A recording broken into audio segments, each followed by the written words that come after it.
ketika Pak Jokowi bicara Pancasila, sebenarnya dikatakan final, itu Pak Jokowi tidak sedang berbicara tentang esensi Pancasila. Esensi Pancasila akan selalu terus berkembang. Yang dibicara final adalah eksistensi Pancasila, bukan esensinya. Ya, esensi akan terus berkembang. Keindonesiaan juga esensi akan terus berkembang. Tapi eksistensinya sudah final. Nah, permasalahannya hari ini, apa yang disebut mengancam ideologi macam Indonesia, bukan soal mereka ingin mengubah esensi. Mereka ingin merubah eksistensi. Itu masalahnya. Dan itu fakta di lapangan. Demokrasi menurut saya, ya, demokrasi dalam pengertian itu diterima oleh nation state. Kalau kita masih percaya pada konsep bahwa ada demokrasi dalam negara bangsa dan itu berlaku di seluruh dunia, demokrasi diperbolehkan hanya ketika dia mau mengubah atau berbeda tafsir atas esensinya, tapi bukan mengubah eksistensinya, bahkan meniadakan eksistensi. Dan problem demokrasi ideologi seperti itu faktanya ada di lapangan dan membuat susah sekali kita rekonsiliasi. Itu yang rekonsiliasi hanya terjadi ketika perbedaan esensi. Tapi ketika mengancam eksistensi itu lain soal. Ya? Hal-hal yang kita sebut Pancasila itu bukan ideologi negara.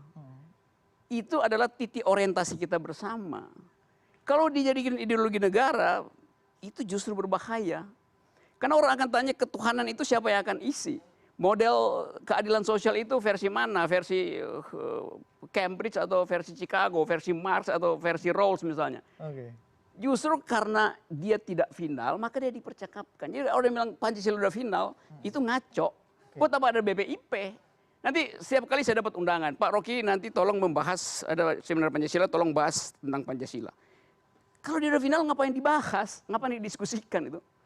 Jadi seringkali itu retorik itu, saya nggak tahu nih Jokowi, Presiden Jokowi itu siapa yang bisikin untuk tiba-tiba jadi lancar bicara itu. Dan dengan kelancaran itu terlihat pada seperti dihapal, kutuk. Sehingga nggak ada kesempatan orang buat lihat, loh yang Anda maksud tuh apa? Loh. Masa Pancasila difinalkan? Itu yang bikin orang berkelahi justru. Pancasila itu ideologi terbuka dari awal itu. Makanya saya bilang tadi soal eksistensi. Eksistensi Pancasila itu adalah final. Esensinya dipercakapkan. Esensinya tidak dipercakapkan karena memang nggak ada esensinya. Adalah esensi Pancasila.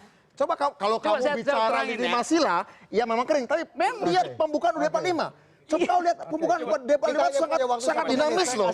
Dia bicara soal kita hanya punya waktu 1 menit. Satu bangsa dari merdeka. Rocky, 30 detik terakhir. Bagaimana? Ini ya, coba misalnya nih. Sila kelima, keadilan sosial itu. Itu udah pasti bertentangan dengan sila keempat. Karena Anda mesti memihak di situ. Keadilan sosial artinya memihak pada yang tercecer. Sila keempat, demokrasi, anything goes itu. Udah pasti bertentangan. Sila pertama, ketuhanan yang Maha Esa. Pasti bertentangan dengan sila kedua, kemanusiaan yang adil dan beradab. Karena kemanusiaan tidak memerlukan semacam harapan pada surga tuh. Karena menjadi manusia yang etis sudah cukup. Jadi Pancasila itu di dalam dirinya conflicting claims macam-macam gitu. Karena itu dia nggak mungkin final. Biarin aja jadi pembicaraan. Apalagi kalau dibuat di forum akademis. Itu compang-camping keterangannya itu. Seluruh yang diterangkan oleh BPIP itu adalah indoktrinasi. Itu bahayanya tuh. Indoktrinasi dan buat kualitas demokrasi kita? Ya menurun. Ya karena nanti akan dinilai ini tidak sesuai dengan Pancasila maka di ban. Apa namanya perpu keluar.